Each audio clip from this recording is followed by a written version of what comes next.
आपके स्क्रीन के ऊपर दिखाए गए जो रेस्पिरेटरी सिम्टम्स है या जो सांस से रिलेटेड बीमारी है, आपको क्या लगता है कि इंडिया में कोई भी ऐसा घर है या कोई भी ऐसे लोग हैं, किसी ना किसी को ये सिम्टम्स रेगुलरली आते हैं? तो आपका जवाब होगा कि इंडिया में किसी भी, ये आप ट्राई करके देख सकते हैं, ठीक है ना?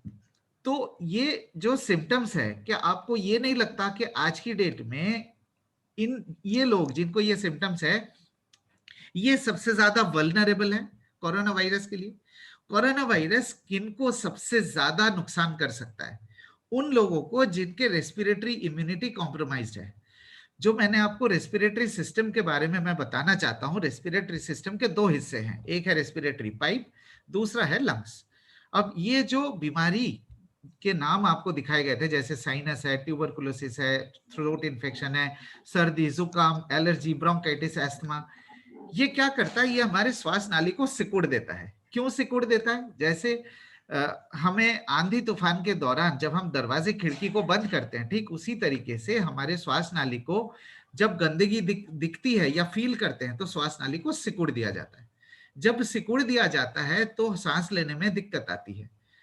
तो ऐसी सिचुएशन में अगर आपका कोविड भी है तो ये बहुत ज्यादा रिस्की हो सकता है, क्योंकि अगर श्वास नाली सिकुड़ जाएगी तो हमारे लंग्स को जितनी मात्रा में हवा की जरूरत है, आप ये याद रखिएगा कि हम हवा लेते हैं सांस के जरिए, हम ऑक्सीजन नहीं लेते।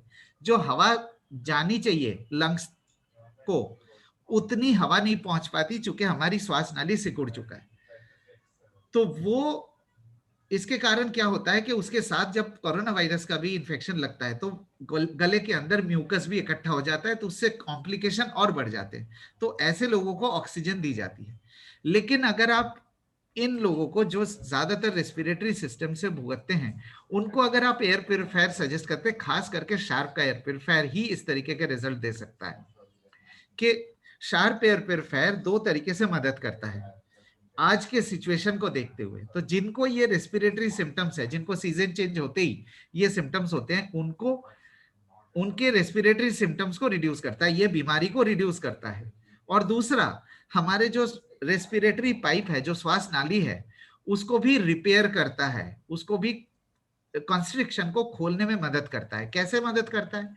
कि अगर 11,000 लीटर हवा जो दिन भर में हमारे शरीर के अंदर आते हैं, उन उसके साथ अगर 10 सिगरेट जितना नुकसान हमारे शरीर को पहुंचता है, एयर प्योरीफायर को आप अपने बेडरूम में, डॉक्टर्स क्लिनिक में, ऑफिस में लगा के आप उस 10 सिगरेट को 5 सिगरेट में रिड्यूस कर सकते हैं। मतलब आप अगर 8 से 9 घंटे आप साफ हवा में रहेंगे तो ये सिम्टम्स भी रिड्यूस हो जाएंगे और साथ के साथ साथ हमारी रेस्पिरेटरी पाइप का हेल्थ भी इंप्रूव होगा। तो कोविड से हम और बेहतर तरीके से लड़ पाएंगे।